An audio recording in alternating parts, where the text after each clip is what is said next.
안녕하세요. 오늘 우리가 선교학교 함께 5강 역사로 본 한국 선교 시작할 수 있음에 감사합니다. 먼저 함께 기도로 우리가 시작하도록 하겠습니다. 하나님 아버지, 오늘 함께 우리가 선교학교를 할 수 있어서 감사합니다. 이 시간에 양육을 통해서 하나님의 마음을 알게 하시고, 특히 우리가 이 학교를 통해서 하나님의 뜻에 맞는 우리 모두가 될 수 있도록 하나님 역사해 주시길 원합니다. 강의하는 저와 또 듣는 모든 분들에게 하나님의 은혜가 있게 하여 주시고 주님을 따를 수 있도록 하나님 인도하여 주시길 원하며 예수님 이름으로 기도합니다. 아멘.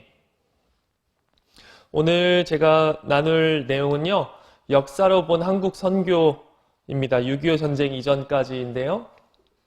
제가 주로 참고한 그 책이 있습니다. 그래서 총신대학교 박용규 교수님이 쓴 한국 기독교 교회사라는 책을 많은 또 참고를 했습니다. 이 점을 또 기억하시면서 오늘 시작하도록 하겠습니다. 먼저 우리가 한국 선교를 시작할 때 선교사를 먼저 제가 기억하려고 해봤는데요. 이 알렌은 조선의 첫 선교사입니다. 그래서 그는 그 의사 자격을 취득한 후에 바로 북장로교 선교부에 중국 선교로 지원했습니다. 그에게는 25살의 그 젊음과 또 미국의 2차 대붕 운동에서 체험한 뜨거운 그 성령의 역사, 또 미지에 대한 담대함이 있었으나 그 선교 경험의 미숙, 그리고 어린 나이와 또 동료 선교사들과의 어떤 마찰, 그리고 아내의 건강 약화로 인해서 첫 1년간은 그 고전을 면치 못했습니다. 알렌은 그의 아내의 건강이 좋지 않은 데다가 그 중국에서의 선교가 여의치 않자 선교지를 이제 옮길 생각을 하게 된 거죠. 알렌은 그 자신의 회고록 그 한국의 풍물에서 이렇게 썼습니다. 한국에 올 수 있게 된 과정을 적었습니다. 남경과 상해에서 북장로교 선교부 소속 의료 선교사로 1년을 지낸 후 나는 새로 문호를 개방한 한국에 가고 싶은 강한 열망을 품었다. 사실 나의 의료 사역 동료들은 나에게 의료 사역을 포기하고 새로 개방된 한국과 함께 뜻을 가지고 한국에 갈 것을 권유했다. 나는 뉴욕 선교부에 그 사실을 알렸고 전보로 그들로부터 그들에게도 관심 있는 한국으로 가라는 지시를 받았다. 알렌은 그 선교사로 입국한 것도 아니고요. 미국의 어떤 미국 공관의 공관의로 입국을 했습니다. 선교가 비공식적으로 진행되어야 해서 그는 조선 사람들에게 그 선교하거나 복음을 전하는 일을 지향했습니다. 그래서 대신에 가정에서 가족들과 조용히 예배를 드리며 그 자신을 하나님께서 이 조선으로 보내주신 하나님의 그 뜻과 섭리를 헤아리고 있었습니다. 그 이후 명성황후 조카이자 수구파 지도자의 민영이 이 중상을 이제 칼에 찔려서 중상을 맞게 됐는데요. 그것을 이제 고쳐주게 됩니다. 그래서 그것을 이제 거쳐서 서양병원, 최초의 서양병원, 그니 광해원이 이제 설립이 됩니다. 광해원은 선교의 거점이 되어서 이 선교의 효과를 이제 극대화 시켰습니다. 두 번째로 선교사로 우리가 한국에 온 파송된 선교사는요, 1885년에 한국어 이름으로 원두 이런 이름을 가진 호러스 그랜트 언더우드 선교사입니다.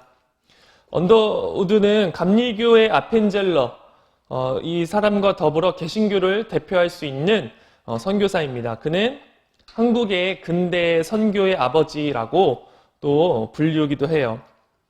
언더우드는 개신교 선교사로 최초로 세례를 베푼 인물이고요. 그 남장로교 선교회와 캐나다 선교회의 한국 선교의 문을 열어준 인물이고, 연합선교회 이상을 통해서 그 한국 선교를 성공적으로 이끄는데 그 중추적인 역할을 했던 그 한국 선교회의 개척자라고 합니다. 사무엘 마페 선교사는 언더우드를 이렇게 평가하고 있습니다.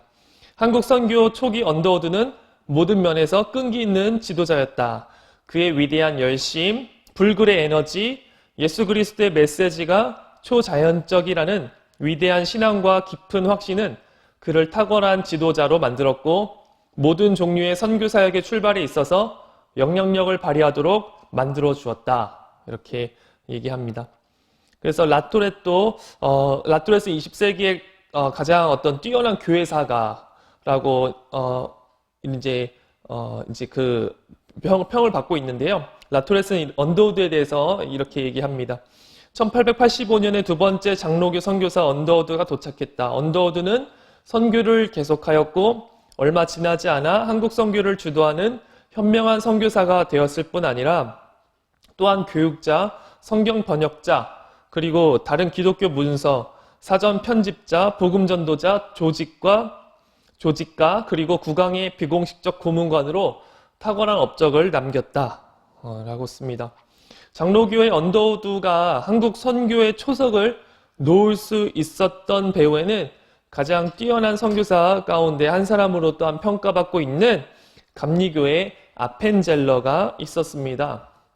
아펜젤러 역시 복음에 대한 그 열정, 또 남을 먼저 생각하는 이타적인 사랑, 또 한국 선교에 대한 비전에서 어느 그 누구와도 견줄 수 없을 만큼 뛰어난 인물이었습니다. 아펜젤러는 선교부에 보낸 그 서신 가운데 처음 한국을 밟은 그 시간을 이제 생각하면서 이렇게 적었습니다. 우리는 부활절 아침에 이곳에 도착했다. 이날 사망의 권세를 이기신 주께서 이 백성을 얽어맨 결박을 끊으사 하나님의 자녀로서 자유와 빛을 주시옵소서. 1885년 4월 5일.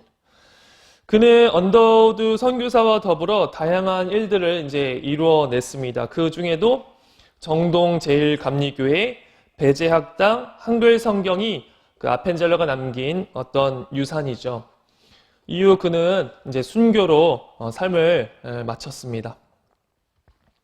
이후 선교사들이 입국하게 되면서 한국 선교의 이제 시작이 발판이 이루어지게 되고 이제 본격적으로 어떤 복음 전도가 진행이 되는데요. 우리나라에 오게 된 선교사들은 다음과 같은 평을 받게 됩니다. 한국 주재 미국 공사 제임스 스틸이라는 사람이 있습니다. 한국 주재 미국 공사였던 사람인데요. 이 사람은 그 선교사들의 일거수일투족을 꿰뚫을 정도로 정확히 알고 있는 사람인데 그는 선교사들을 이렇게 얘기합니다. 여기 선교사들은 힘있고 수준있고 유능한 사람들이다. 그들은 대단히 역량 있는 사람들이다. 나는 그들과 협력하면서 말로 다할 수 없는 기쁨을 가져왔다. 몇몇 사람은 선교사들이 문제투성이라고 말하지만 나는 결코 이들보다 더 상식 있고 더 교제하기 쉬운 사람들을 만나본 적이 없다. 나는 그들을 대단히 높이 평가한다. 이렇게 한국 그 주재 미국 공사 제임스 스틸이 이제 적었습니다. 한국에 파송된 선교사들은 그 세상적인 기준으로 볼 때도 그 손색이 없었습니다. 그 한국 선교사들은 매우 탁월한 자들이었습니다. 그리고 또 그들은 신학적으로 매우 건전했던 사람들이었습니다. 한국에 온 선교사들은 보수적인 그 신학을 계속 이제 유지했던 사람들입니다. 1910년에 미국 북장로교 내지 선교사 총무 아더 브라운은 한국을 가리켜서 가난하고 천대받으며 보잘것없는 이 나라가 이제 비기독교 국가들 중에서 복음화되어 더 거대한 사역을 위해 하나님께 쓰임받는 최초의 국가가 될 것처럼 보인다라고 썼습니다. 어니스트 홀은 아마도 이렇게 적었는데요. 어니스트 홀도 아마도 기독교 전 역사에서 한국만큼 신속하게 기독교를 받아들였던 민족은 없었을 것이다. 사반세기 만에 기독교가 나라 전체에 광범위하게 퍼져 예수교회와 예수교리가 대화의 공통 주제들이 되었다라고 쓰게 됩니다. 선교사들은 의료 및 교육, 문서 선교, 그리고 성경 번역, 또 연합 운동, 선교지 분할, 그리고 또 마지막으로 네비우스 선교 정책, 이것을 가지고 활동을 하는데요. 서구의 기독교 선교는 식민주의 또 제국주의가 결합되어서 선교지를 이제 파기하기도 하고 또 이제 자기네 것으로 이제 막 만드는 어떤 십자군 형식의 선교도 있었는데요. 우리 한국으로 온 파송대 선교사들은 복음으로 아주 헌신된 사람이었고 또 전략적인 방법으로 한국 선교의 어떻게 하면 더 잘 감당할 수 있을까 이런 마음을 가지고 한국 선교를 했던 것 같습니다. 이 한국 선교사들은요, 특히 성경 번역에 전념합니다. 게일은 다음과 같이 썼습니다. 성경 번역에 관한 내용을 자기가 이렇게 썼는데요. 개척 선교사들이 한 일 가운데는 성경 번역하는 작업이 있었는데 이 일이 얼마나 엄청난 것인지는 그것을 해보지 않는 사람들은 아무도 모를 것이다. 뉴욕의 60층짜리 생명보험 빌딩을 짓는 일도 이 일만큼은 큰 작업은 못 된다. 그 일을 하는 데는 약 10년의 세월이 걸렸다.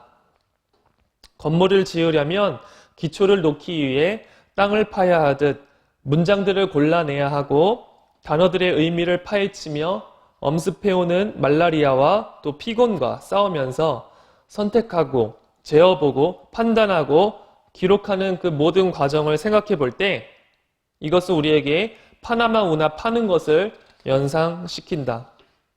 성경 번역하는 것을 얘기하는 거예요. 말 그대로 파나마 운하인 이 신약 성경은 두 거대한 대양, 즉 하나님의 무한한 사랑의 대양과 인간의 필요에 측량할 수 없는 대해를 연결시키는 운하이다. 파나마 운하에 대해서 비유하면서 이 두 거대한 대양, 하나님의 그 엄청난 사랑과 인간의 필요에 측량할 수 없는 대해를 이제 연결시키는 그것을 이제 성경으로, 신약 성경으로 이제 말씀하고 있는 것이죠. 언더우드도 사람의 수중에 있는 성경이 가장 훌륭한 설교를 할 수 있다고 믿었기 때문에 그 성경 번역은 언더우드가 해야 할 가장 어떤 중요한 일로 생각했습니다. 윤성범이란 분은요, 이렇게 얘기합니다. 지배적인 중국 문화 아래서 초기 한국 기독교는 세종대왕과 그의 왕립학자들에 의해 개발된 한글의 사용을 강조했다. 성경과 찬송가는 교육을 거의 받지 못한 백성들도 읽을 수 있도록 한글로 기록되었다. 이 자국어인 한글은 이후 복음 전파의 가장 효과적인 미디어로 사용되었다. 라고 합니다. 그러니까 한글이 성경을 통해서 이제 보급이 된 거죠. 선교 정책 중 또 하나였던 네비우스라는 정책이 있습니다. 이것은 이제 20대 선교사들로 이제 꾸려진 젊고 정말 왕성한 그 열정 있는 한국 선교사들에게 그렇지만 어떤 그 선교의 연로에게 들어야 할 어떤 그 충고가 필요했던 그런 사람들이었습니다. 그래서 그들에게 선교의 어떤 그 원리를 제시받을 수 있는 하나의 시간이었는데요. 이 네비우스 선교 정책이, 네비우스는 원래 이제 사람 그 이름입니다. 그리고 그 네비우스가 한국에 잠깐 왔을 때 젊고 그 뛰어난 그 선교사들에게, 20대 선교사들에게 알려준 선교적인 그 기초였는데요. 자립, 그리고 자치, 또 자전, 이 세 가지로 알려진 선교 정책이죠. 네, 이것은 그 성경 연구를 기반으로 두게 됩니다. 정책 중 하나는 그 사역의 모든 분야에서 네비우스의 그 정책 중 그 어떤 사역 원리 중 하나는 사역의 모든 분야에서 성경이 중심되게 한다, 이것입니다.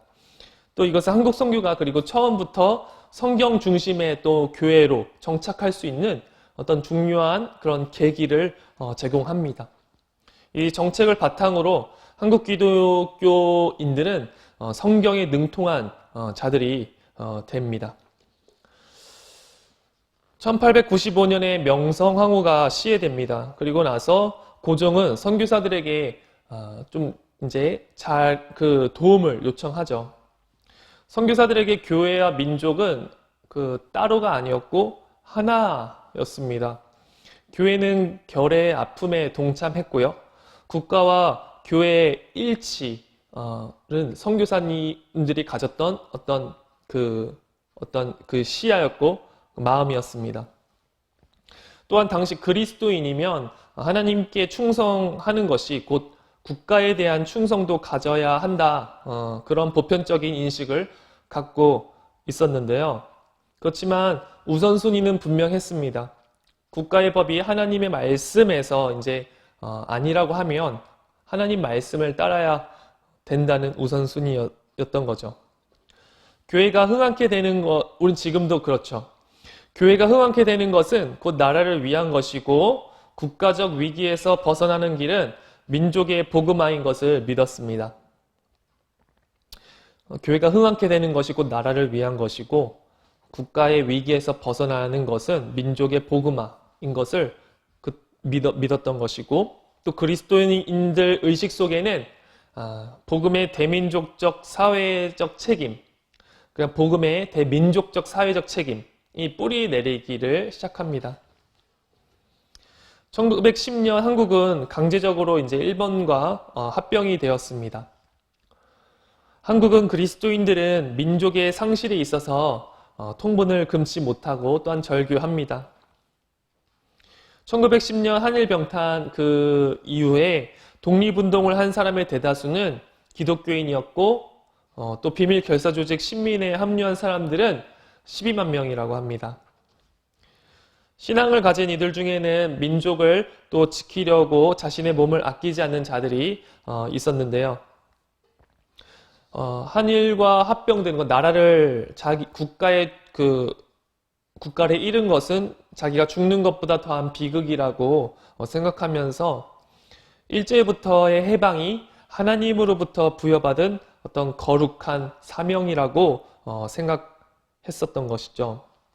이토 히로부미를 살해한 안중근 의사, 또 의병들의 대장, 그리고 3.1운동 민족대표 33인 가운데 16명은 물론이고 또 독립운동을 전개한 사람들 가운데서 많은 사람들이 기독교인이었다는 사실을 증명합니다. 기독교인들 가운데 민족적 책임 의식을 가진 이들이 두드러지게 많았던 것은 선교사들의 교육과 무관하지 않는 것이죠. 1945년 해방까지는 기독교는 일제 치하 안에서 수많은 정말 어려움을 또 인내와 또 연단을 또 그 가운데서도 소망을 품을 수밖에 없는 시간을 맞게 되면서 더 아마 강하게 굳세게 그렇게 자라난 것 같습니다. 예, 오늘 강의는 여기까지 오늘 마치려고 합니다. 강의를 들어서 감사드리고요. 박영규 교수님의 그 아까 말씀드린 한국기독교교회사의 책을 제가 많이 또 도움을 받았습니다. 감사하고 또 오늘도 은혜롭게 또 감사하게 감당하길 바라시면서 무엇보다 우리가 그 초기 기독교에 대해서 많은 고난과 환란 속에서 참 정말 그렇게 억세게 버티고 견뎠던 또 말씀과 기도를 붙잡고 신앙으로 그렇게 나아간 선교사들과 또 한국 그리스도인들을 생각해 보면 참 자랑스러운 것 같습니다. 우리도 이 시간에 더 우리가 하나님 말씀을 붙잡게 하시고 또 교만하지 않고 우리가 이 시간 가운데 더 겸손하게 순종하면서 우리가 하나님 뜻대로 살아갈 수 있는 우리 모두가 되기를 또한 간절히 원하며 오늘 강의는 여기까지 하고 함께 기도하고 오늘 마치도록 하겠습니다. 하나님 오늘 이렇게 여러 가지 말씀을 우리가 들을 수 있음에 감사드립니다. 우리가 시험에 들지 않고 또 오직 이 역사를 통해서 하나님 마음과 소망을 붙들게 해주세요. 연약한 우리의 뜻과 생각을 하나님께 또한 붙들린 바 되게 하여 주실 줄 믿으며 예수님의 이름으로 기도합니다. 아멘. 감사합니다.